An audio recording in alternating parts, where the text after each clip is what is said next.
Hi friends, పుంజు వచ్చేసి సీలుగా పెట్టడం జరిగింది ఫ్రెండ్స్.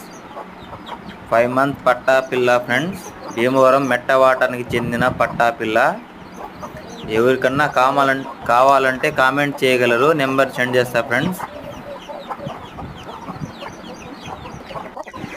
ప్లీజ్ ఫ్రెండ్స్, కామెంట్ చేసి మమ్మల్ని కూడా కొంచెం సపోర్ట్ చేయండి friends. Like, share, comment please friends.